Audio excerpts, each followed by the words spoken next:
विदुर नीति के 9वें दिन में हम जानेंगे कि लोगों को अक्सर कुछ बातों का बहुत अभिमान होता है, मगर वो सही भी होती हैं और गलत भी होती हैं। उसमें किस तरीके के लोगों के लिए होती हैं। तो विदुर जी ने लिखा कि आदमी को धन का और कुल का और विद्या का, जिसको भी ये घमंड होता है, वो उसके लिए नेगेटिव है, मतलब नुकसानदायक है। मगर जो सीधा और सज्जन आदमी है उसके लिए ये स्ट्रेंथ है कि वो एक शालीन परिवार से है, उच्चतम शिक्षा है और धनाढ्य है।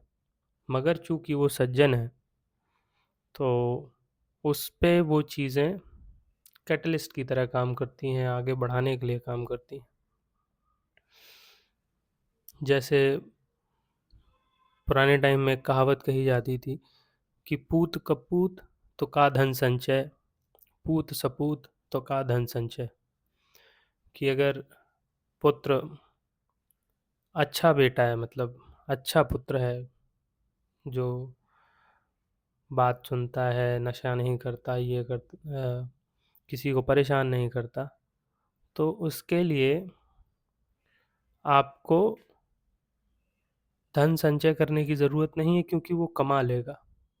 मगर वहीं आपका पुत्र है जो गलत आदतों में है, सामाजिक व्यवहारिकता में आपका अपमान कर रहा है, आपका मान सम्मान मिट्टी में मिला रहा है, तो ऐसे पुत्र को आप पूरी संपत्ति दे भी देंगे तो भी वो बर्बाद कर देगा। तो कुछ पुरानी बातें हैं जो अक्सर आदमी कहा करते थे, मगर अब वो आसानी से मिलती नहीं है। कुछ लोगों का सौभाग्य है जिनके बड़े बुजुर्ग अभी भी हैं, या कुछ ऐसी वो बात कर देते हैं, वरना तो कूल कल्चर में ऐसा बहुत कुछ हो गया कि आदमी अब इन सब बातों को बेकार मानता है।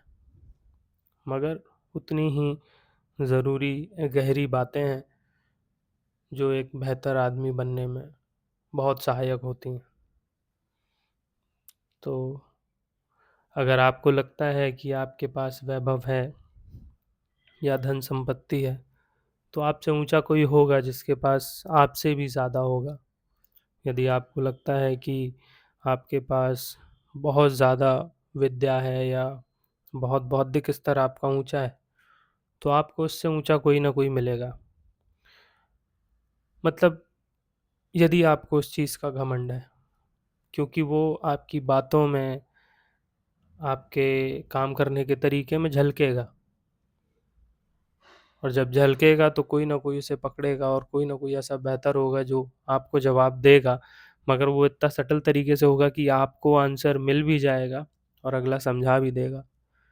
मगर वहीं कोई सिंपल, समझ रहे हैं, एक कंटेंट बंदा है जो सब कुछ समझता है, जानता है, और वो बड़ा शालीनता से अपना काम करता रहता है, उसकी बौद्धिक क्षमता से उसको जो ठीक लगता है वो करता है, जो औरों के लिए बेहतर है या जिस संस्थान में वो काम करता है उसके लिए जो बेहतर है वो करता है, मगर वो फ्लेक्स नहीं करता। तो ऐसे लोग अप्रिशिएट होते हैं। तो अक्सर आसपास आप जितने भी अच्छे लीडर्स देखेंगे, वो कहीं ना कहीं एग्जाम्पल्स हैं कि उन्होंने कहीं ना कहीं शालीनता रखी, सिंप्लिसिटी रखी और चीज़ों को करते गए, ना कि उसकी ब्रैगिंग करते रहे या फ्लेक्स किया उन्होंने। और वो धीरे धीरे अपने आप सफलता की सीढ़ी चढ़ते चले गए।